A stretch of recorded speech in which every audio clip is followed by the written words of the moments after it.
Hello guys, नमस्ते सबैजनालाई। अनि म विजय लामा।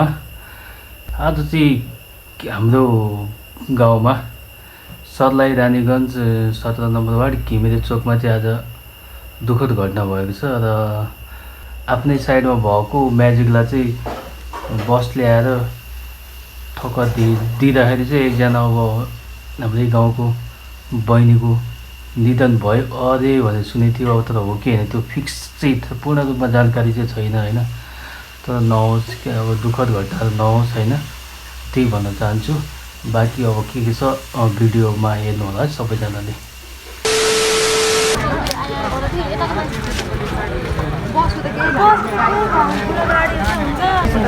यसलाई भएका मुख्य यसमा भयो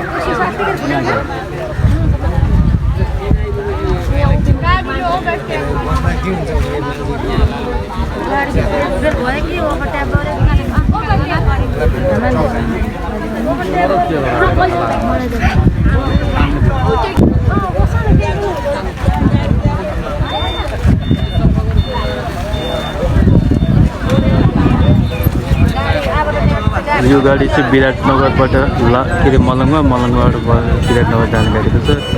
आज भएको यो म्याजिकलाई बसले हानेको रहेछ। यहाँ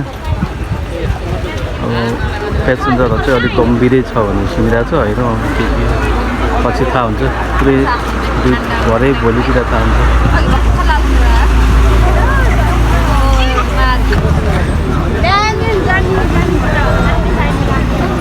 घर जानलाई भाडा दिएर ओर्लिएपछि आएर बसले हानेर एकजना यहाँ हाम्रै गाउँको बहिनीको अब अवस्था चाहिँ अलिक गम्भीर छ अरे भन्दैछ।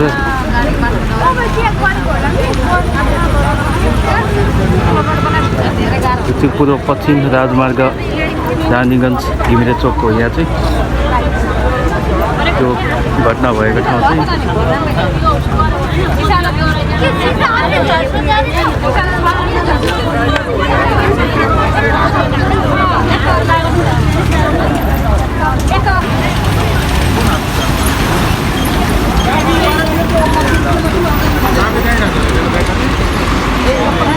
के भयो भने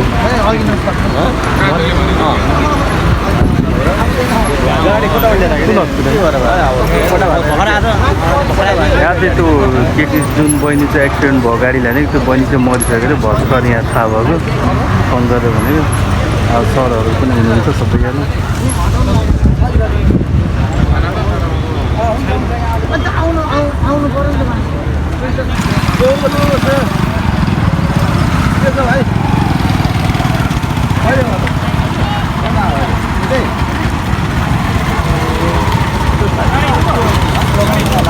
स्याड न्युज है यो चाहिँ। अब के गर्नु, दुर्घटना होइन। त्यहाँ म्याजिकलाई चाहिँ बसले वहीँबाट ठेल्दै लगेको अरे त्यहाँनिर।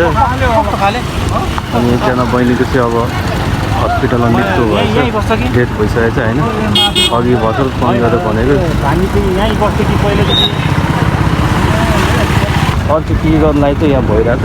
उता एक्सिडेन्ट भइरहेको भएर कुरासुरा भइरहेछ। अब के चाहिँ थाहा छैन। दिनेश भाइ पनि भ्लग बनाएर चाहिँ यहाँ दुर्घटना घटेको ठाउँमा अब बाख्रा धरै निकाल्यो त्यहाँबाट। अब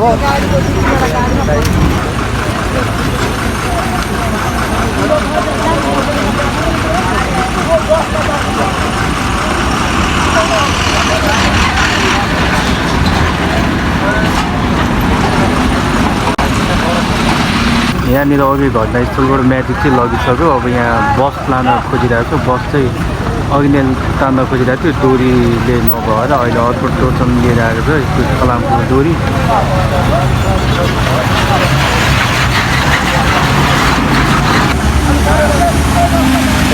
अब यो गाडी तान्नको लागि चाहिँ यो गाडी ल्याएको थियो। यो गाडीको नाम के हो सन्देश? त्यो गाडीलाई के भन्छ? यो पहेँलो कि के भन्नु? क्रेन। यो गाडी अब यो बस तान्नको लागि लिएर आएको छ।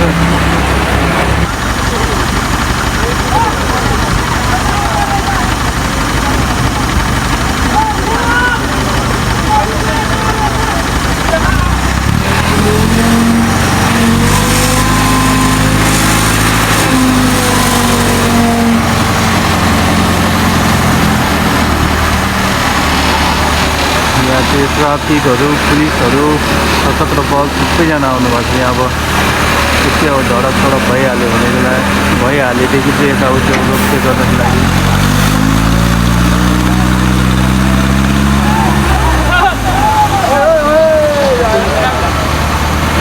पर्दैन कि